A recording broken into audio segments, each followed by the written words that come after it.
ഇന്നലെയാണ് കർണാടക നിയമസഭാ കൗൺസിലിലേക്കുള്ള 7 സീറ്റുകളിൽ തെരഞ്ഞെടുപ്പ് നടന്നത്. സംസ്ഥാനം ഭരിക്കുന്ന കോൺഗ്രസ് തകർപ്പൻ ജയം നേടുന്നതാണ് നാം കണ്ടത്. 7 സീറ്റുകളിൽ 5ഉം കോൺഗ്രസ് സ്വന്തമാക്കിയപ്പോൾ ബി.ജെ.പിക്ക് ലഭിച്ചത് 2 സീറ്റുകൾ മാത്രം. കോൺഗ്രസിന് അനുകൂലമായി വമ്പൻ അട്ടിമറിയാണ് തെരഞ്ഞെടുപ്പിൽ നടന്നതെന്ന് കണക്കുകൾ വ്യക്തമാക്കുന്നു. 7 സീറ്റുകളിലേക്കുള്ള തെരഞ്ഞെടുപ്പിനെ കോൺഗ്രസ് 5ഉം ബി.ജെ.പി 2ഉം അവരുടെ സഖ്യകക്ഷിയായ JDS 1ഉം സ്ഥാനാർത്ഥികളെയാണ് പ്രഖ്യാപിച്ചിരുന്നത്. സഭയിലെ അംഗബലം അനുസരിച്ച് കോൺഗ്രസിന് 4ഉം ബി.ജെ.പിക്ക് 2ഉം സീറ്റുകൾ ഉറപ്പായിരുന്നു. 7ാമത്തെ സീറ്റിലേക്കാണ് മത്സരം നടന്നത്. ഇവിടെ JDSനെ ജയിപ്പിക്കാനായിരുന്നു ബി.ജെ.പിയുടെ ശ്രമം. എന്നാൽ അത് ബി.ജെ.പി JDS MLA-മാർ തന്നെ അട്ടിമറിച്ചു. ഒരു MLC ജയിപ്പിക്കാൻ 28 ഫസ്റ്റ് പ്രിഫറൻസ് വോട്ടുകളാണ് വേണ്ടത്. അങ്ങനെ വരുമ്പോൾ 5 സ്ഥാനാർത്ഥികൾക്കായി കോൺഗ്രസിന് ലഭിക്കേണ്ടിയിരുന്നത് 140 വോട്ടുകൾ. കോൺഗ്രസിന് സഭയിലുള്ളതും 140 അംഗങ്ങളുടെ പിന്തുണയാണ്.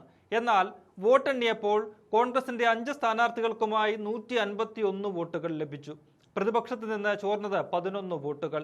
ഇത് ബി.ജെ.പിയെയും JDSനെയും ഒരുപോലെ ഞെട്ടിച്ചിരിക്കുകയാണ്. കോൺഗ്രസ് സ്ഥാനാർത്ഥികളായ വിനയ് കാർത്തികന് 32ഉം തിപ്പണ്ണപ്പ, BS ശിവണ്ണ, BK ഹരിപ്രസാദ് എന്നിവർക്ക് 30 വീതവും 5ാം സ്ഥാനാർത്ഥി PV മോഹനന് 29 വോട്ടുകളിൽ ലഭിച്ചു. 63 MLA-മാരുള്ള ബി.ജെ.പിയുടെ 2 സ്ഥാനാർത്ഥികൾക്കുമായി ലഭിച്ചത് 56 വോട്ടുകളാണ്. 7ാം സീറ്റിലേക്ക് മത്സരിച്ച 18 അംഗങ്ങളുള്ള JDSന് കിട്ടിയത് വെറും 14 വോട്ടുകൾ. അവരുടെ 4ഉം ബി.ജെ.പിയുടെ 7ഉം വോട്ടുകൾ കോൺഗ്രസ് സ്ഥാനാർത്ഥികൾക്കാണ് ലഭിച്ചത് എന്ന് ചുരുക്കം. അതായത് വലിയ രീതിയിലുള്ള ക്രോസ് വോട്ടിംഗ് ആണ് ഇന്നലെ കർണാടകയിൽ കണ്ടത്. മറ്റ് സംസ്ഥാനങ്ങളിൽ ബി.ജെ.പി പയറ്റുന്ന തന്ത്രം കർണാടകയിൽ അവർക്ക് തന്നെ കനത്ത തിരിച്ചടിയായി മാറി. ബി.ജെ.പിയിൽ നിന്ന് പുറത്താക്കിയ 2 MLA-മാർ കഴിഞ്ഞ ദിവസം മുഖ്യമന്ത്രി DK ശിവകുമാറിനെ കണ്ട് പിന്തുണ അറിയിച്ചിരുന്നു. ഇതിനു പുറമെയാണ് കൂടുതൽ ബി.ജെ.പി JDS MLA-മാർ കോൺഗ്രസിന് അനുകൂലമായി വോട്ട് ചെയ്തത്. രഹസ്യ ബാലറ്റിലൂടെയായിരുന്നു വോട്ടിംഗ് എന്നതിനാൽ കൂറുമാറിയവരെ അത്ര പെട്ടെന്ന് പാർട്ടികൾക്ക് കണ്ടെത്താനാകില്ല. JDS അംഗങ്ങളാണ് കോൺഗ്രസിന് ക്രോസ് വോട്ട് ചെയ്തതെന്നാണ് ബി.ജെ.പിയുടെ ആരോപണം. തെരഞ്ഞെടുപ്പ് ഫലം കർണാടക ബി.ജെ.പിയിൽ വലിയ പൊട്ടിത്തെറി ഉണ്ടാക്കുമെന്നതിൽ സംശയമില്ല. സംസ്ഥാന ബി.ജെ.പിയിൽ നിലനിൽക്കുന്ന വിഭാഗീയത കൂടുതൽ രൂക്ഷമാകാനും ഫലം കാരണമാകുമെന്നുറപ്പ്.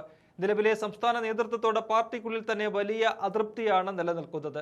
വോട്ടിംഗിൽ ഉണ്ടായിരിക്കുന്ന അട്ടിമറി ബി.ജെ.പി കേന്ദ്ര നേതൃത്വത്തെയും ഞെട്ടിച്ചിട്ടുണ്ട്. 75 അംഗങ്ങളുള്ള കർണാടക ലെജിസ്ലേറ്റീവ് കൗൺസിലിൽ കോൺഗ്രസിന്റെ അംഗബലം ഇതോടെ 39 ഉയർന്നു. ബി.ജെ.പിക്ക് 29ഉം JDSന് 6 അംഗങ്ങളാണ് കർണാടക ഉപരിസഭയിലുള്ളത്. രാജ്യവ്യാപകമായി ബി.ജെ.പി പയറ്റുന്ന ചാക്കിട്ടുപിടിക്കൽ തന്ത്രത്തിന് ശക്തമായ തിരിച്ചടിയാണ് കർണാടകയിൽ കിട്ടിയിരിക്കുന്നത്.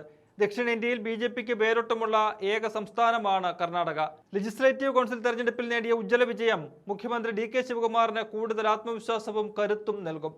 അടുത്തിടെയാണ് സിദ്ധരാമയ്യയെ മാറ്റി ശിവകുമാറിനെ കർണാടകയുടെ മുഖ്യമന്ത്രിയായി ഹൈക്കമാൻഡ് പ്രഖ്യാപിച്ചത്.